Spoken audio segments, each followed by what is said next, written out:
בוקר אור בעזרת השם, לנשמת מורבי שהיום יום פקודתו אליהו בן חמסת טוויטו ורוח השם תנחנו בגן העדן עליון בכל השורבים עמו. מם זה החג של פורים, cette fête si merveilleuse. מה זה מם? מגילה, משתה, לשלוח מנות, מתנות לעליונים, qui commencent tous par la lettre mem.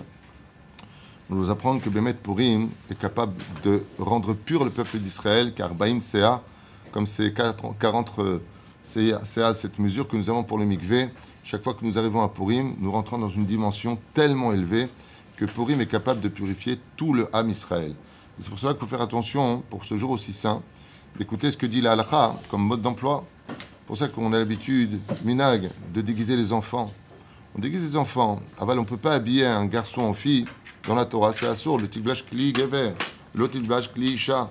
On ne peut pas habiller une fille en garçon. La varou assour. Combien il est important de donner à nos enfants le vie d'être Bezrat Hashem Kadosh. On peut le déguiser éventuellement en Rav Ovadia Yosef, on peut le déguiser en Mordechai, on peut la déguiser en Esther. Aval a fait clochette, elle n'est pas de sniout. C'est bien gentil de déguiser comme ça. Aval zelot sanoua, velachen haval. C'est dommage pour une fête aussi élevée que Purim de la rendre carnaval de Rio et sous prétexte que voilà, c'est la fête du déguisement. Pas du tout, le déguisement c'était juste un petit message qu'on met en application pour les enfants. Arel Shulchan Aruch nous dit que les adultes doivent être habillés avec les plus beaux habits. Il y a ou les habits de Shabbat ou des habits de Yom Tov. C'est Shulchan Aruch. Comment on doit s'habiller pour Purim avec des habits qui soient beaux. Alors des fois, Bezrat Hashem, on peut mettre une boule rouge pour essayer de faire rire. Il est matov manaïm.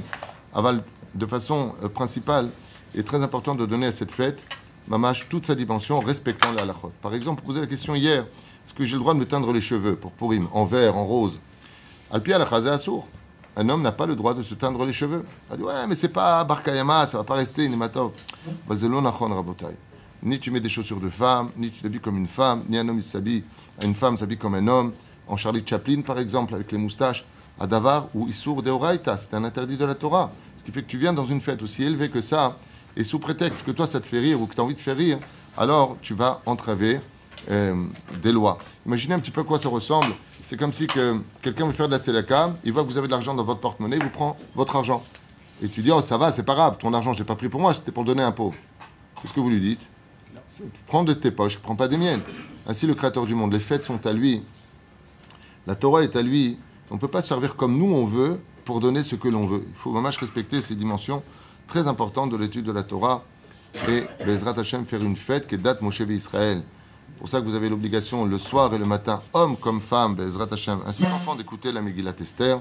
Et pour finir, encore une question qui m'a été posée, est-ce qu'un enfant moins de 13 ans ou qui n'a pas encore sorti de poils, vous savez qu'il faut avoir 13 ans et 2 poils, il pourrait lire la paracha de Zachor Shabbat, Tshuva Ilo, Katan Lo Motzi et Dechova, chez Zemizvat Ase, Deoraita, Baruch Adonai, Leolam, Amen, Amen.